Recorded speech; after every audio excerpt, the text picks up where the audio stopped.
নারী জন্মসূত্রে কারোর কন্যা, ধর্মসূত্রে কারোর পত্নী, আর কর্মসূত্রে কারোর মা। আমাদের মনে এই ছবি আঁকা রয়েছে একজন নারীকে নিয়ে, তাই না? একটা অতুলনীয় ভূমিকা রয়েছে নারীদের আমাদের জীবনে, আর নারী ছাড়া আমরা কিছুই নই। কিন্তু অধিকার, সেখানে আমরা একটা ভুল করে বসি। যখন নারী একজন কন্যা থাকে, যখন সে জন্ম নেয়, তখন তার ওপর অধিকার থাকে তার পিতার। আর তারপর যখন বিয়ে হয়ে যায়, তখন তার অস্তিত্বের ওপর অধিকার থাকে তার স্বামীর। আর যখন তিনি মা হন, তখন নিজেই তিনি জীবনের সমস্ত অধিকার দিয়ে দেন তার সন্তানকে। কিন্তু আমরা কি কখনো এটা ভেবেছি এই জীবন হলো তার নিজের? যে নারী সবার কল্যাণ করছেন, তার জীবনের অধিকারও তার কাছেই থাকা উচিত, তাই না?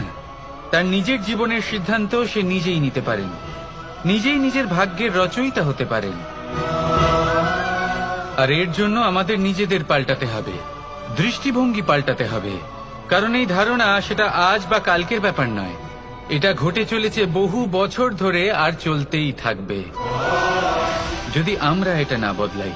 আর এটা তখনই সম্ভব হবে যখন আমরা নিজেদের মধ্যে পরিবর্তন আনব। তাই আজকের পর থেকে, এই মুহূর্ত থেকে, কোনো নারীর ওপর অকারণ অধিকার স্থাপনের আগে সহস্রবার ভেবে দেখবেন। কারণ যখন নারী নিজের অধিকার কেড়ে নিতে বাধ্য হবেন, তখন শুধু এবং শুধুমাত্র বিনাশই ঘটবে।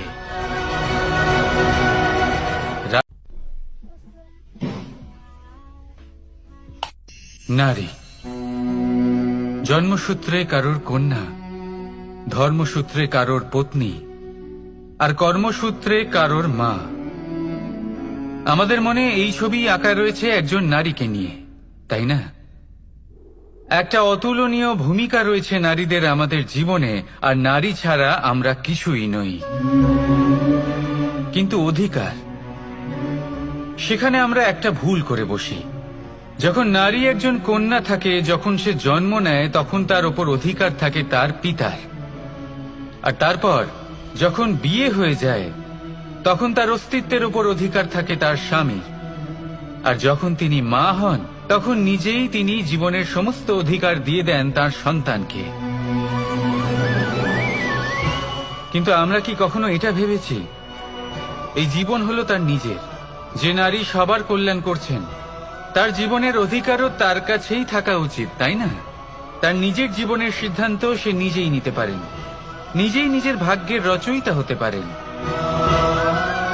আর এর জন্য আমাদের নিজেদের পাল্টাতে হবে, দৃষ্টিভঙ্গি পাল্টাতে হবে। কারণ এই ধারণা সেটা আজ বা কালকের ব্যাপার নয়, এটা ঘটে চলেছে বহু বছর ধরে, আর চলতেই থাকবে যদি আমরা এটা না বদলাই। আর এটা তখনই সম্ভব হবে যখন আমরা নিজেদের মধ্যে পরিবর্তন আনব।